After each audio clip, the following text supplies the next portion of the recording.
Baiklah, sebelumnya saya informasikan dulu, oke, bagi teman-teman mungkin yang baru melihat channel ini atau yang berkeliaran di YouTube teman-teman, kalau seandainya nanti channel ini tembus di 5.000 subscriber, saya akan berikan giveaway sebesar 1 juta rupiah kepada subscriber setia channel ini tentunya, dan juga teman-teman ya, oke, yang bermasalah sama pinjaman online, saya akan berikan giveaway sebesar 1 juta rupiah. Jadi yang baru melihat channel ini, silakan teman-teman subscribe dan like-nya. Siapa tahu ini menjadi manfaat dan juga berkah untuk kita bersama-sama. Amin amin ya rabbal alamin.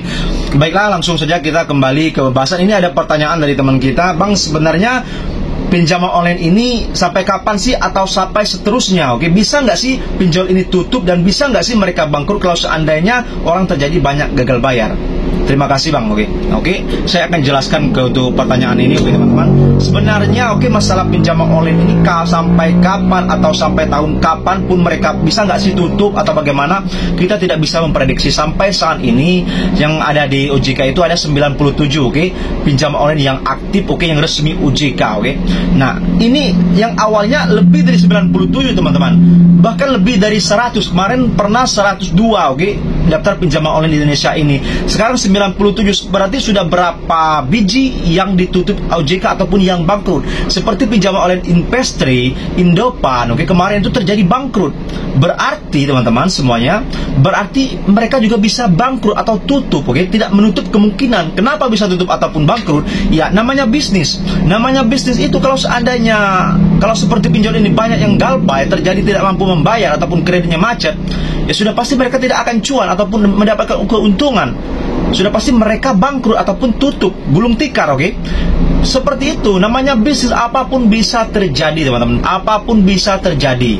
Nah, harapan mungkin pertanyaan ini dia berharap kok bisa, bisa nggak sih mereka ditutupkan sama pemerintah, misalkannya ada gejolak apapun. Sebenarnya kita berharapnya seperti itu, oke. Semoga saja pinjol ini kedepannya pemerintah sangat keras untuk membuat atau regulasi ataupun aturan, oke, ataupun membuat solusi kepada pihak masyarakat kalau seandainya lagi kepepet atau membutuhkan uang, oke.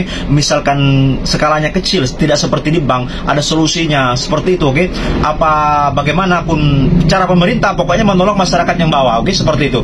Nah, kalau seandainya pinjol ini kita tidak tahu teman-teman, sampai kapanpun kita tidak tahu. Dia berdiri dari 2016. Pinjol ini sudah hampir 10 tahun ada di Indonesia. Bayangkan, berarti tumbuh subur. Peminjamnya saja sampai saat ini sudah hampir 80 triliun. Mei, oke, per Mei itu aja, per Mei 2025 kemarin beritanya sudah 80 triliun. Bayangkan uang itu sebanyak apa, oke. Bahkan itu kemarin itu sampai keseluruhan totalnya hampir 1000 triliun, oke, kalau tidak salah 700 triliun lebih, oke. Itu seluruh pinjaman online. Itu sangat luar biasa. Pasti di sini sangat luar biasa. Bisnisnya sangat luar biasa. Kenapa? Karena yang namanya pinjaman, kita bayangkan, oke, kita meminjam misalkan 1 juta rupiah, oke. Itu kita tidak mendapatkan 1 juta rupiah pasti ada potongan administrasinya, oke, apapun itu. Habis itu kalau kita mau mengembalikan, tidak mungkin 1 juta, sudah pasti lebih. Itu namanya bunganya. Kalau kita terlambat, kena denda. Jadi bisnis kita 3 kali saja meminjam pinjaman online itu teman-teman, mereka sudah cuan, oke, sudah untung. Jadi ini bisnis yang sangat menggiurkan lah, oke.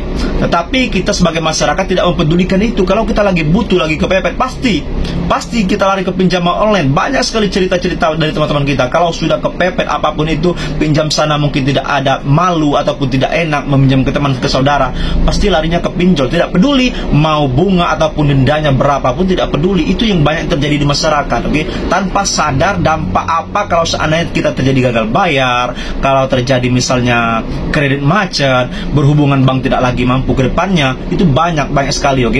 Jadi sampai sini masyarakat kita, rakyat kita ataupun nasabah-nasabah belum banyak yang mengerti masalah finansial keuangan ataupun literasi finansialnya masih sangat minim, oke. Semoga saja ke depannya masyarakat semakin banyak, semakin pintar dan bisa memanfaatkan forum-forum ataupun yang bisa dimanfaatkan. Kalau seandainya banyak negatifnya, tidak usah digunakan. Semoga saja banyak yang pemahaman yang lebih pintar, lebih baik, dan lebih mengutamakan hal-hal yang positif seperti itu, oke. Walaupun kita memepet ataupun sangat perlu sama uangnya, kalau ada solusi lain, saya katakan teman-teman tidak usah lari ke pinjol, karena itu sangat membuat Anda cemas kalau seandainya terjadi gagal bayar. Banyak sekali contoh teman-teman kita semuanya yang bercerita kepada kita, banyak yang stres, yang sudah tidak sanggup sanggup lagi, sampai menjual aset-asetnya di rumah. Itu kan sangat-sangat kasihan, sangat-sangat banyak dampak buruknya. Lebih baik teman-teman tahan. Kalau memang belum terlalu kepepet, benar-benar belum kepepet, tidak usah, oke?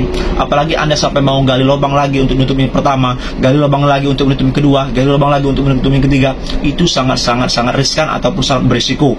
Jadi teman-teman semuanya saya himbau, semoga saja semakin ke depan kita semakin paham, dan juga tentunya jangan sampai lemah mental kalian ditagih sama DC pinjol. Semakin lemah semakin rugi Anda, oke? Lebih baik Anda kuatkan mental. Masalah pinjaman online ini murni hutang piutang, murni perdata, tidak ada lari ke pidana, oke? Jadi santai saja, kalau ada uang nanti Anda lunaskan, kalau belum tahan saja, bilang saja belum ada uang, tidak apa-apa kok. Siapa tahu hari ini belum ada uang, besok ada uang, ataupun lusa ataupun bulan depan, oke? Itu saja yang bisa saya sampaikan. Kurang lebihnya sama mau. Assalamualaikum warahmatullahi wabarakatuh. Berjumpa lagi esok hari. Terima kasih.